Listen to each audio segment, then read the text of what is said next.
Well, welcome to another edition of JC Lee MD, Vanquishing Villains. I'm your host, Jonathan Jaha Lee, a quadruple board certified child and adolescent psychiatrist and a Melania Trump visa holder from the faraway land of Canada.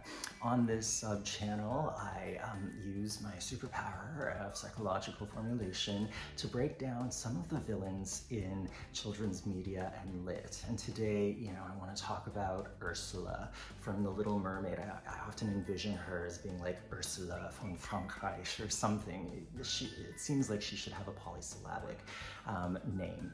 Ursula, of course, really embodies so many things about what is evil in this world, or what is perceived as being evil. I mean, for starters, she has a very notable body habitus, which she, comments on. How dare she be corpulent? How dare she be bigger?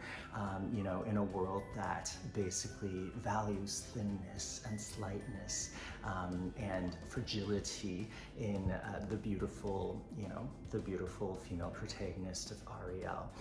It appears that Ursula embodies that, sort of evil indulgence of corpulescence. And so, one could argue that in fact the enemy in this case is the patriarchy that requires women to subjugate themselves to fit into a size extra small or double zero or whatever it is, which Ursula obviously doesn't.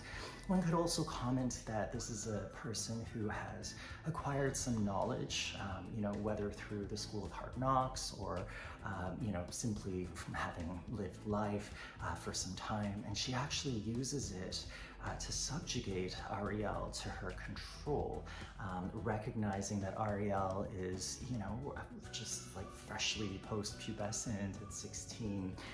She takes from Ariel arguably her most sterling quality, beyond her gorgeous red hair and her extra small, sort of body and her obvious independent streak. Ursula actually takes her voice.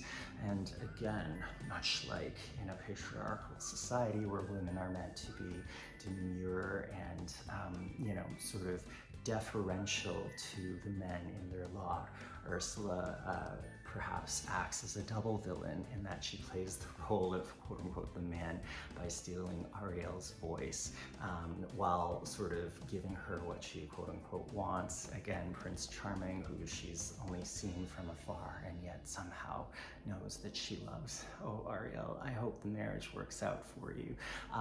Some would also argue, I think, that Triton is a bit of a villain himself. I mean, obviously he's the benevolent king, isn't he? But he certainly embodies the masculine ideal in our patriarchal society. I mean, hell, I'd like to have pecs like his. He's obviously been hitting the gym, maybe abusing some GnRH or steroids, who knows.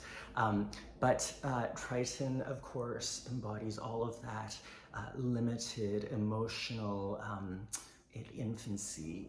The only emotions that he's capable of expressing with fortitude are anger and, derision of Ariel's dreams. And he expresses that emotion with violence. Again, a system that tells men that the only way they can relate, even with their teenage daughters, is through violence and anger, is somewhat defunct in my mindset. I mean, please, Triton, evolve a little bit. You see this kind of arc with Sebastian, who comes to soften as he comes alongside his young charge, and to some extent Triton, of course, gives way and he bends at the end. And none of this is to detract from the amazing piece of art that is The Little Mermaid.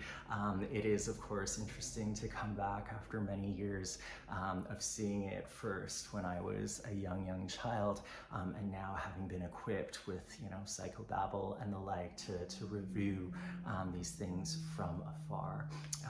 All of this to say, I think Halle Bailey is amazing. I think, Melissa McCarthy is amazing.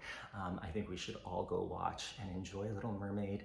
And I think you know, for those of you who are interested, it's somewhat interesting to me at least, and I'm a nerd, a dweeb, to think about all of the patriarchal themes that have insinuated themselves into this beautiful piece of children's media. So until next time, happy watching, love yourself, and down with systems of oppression.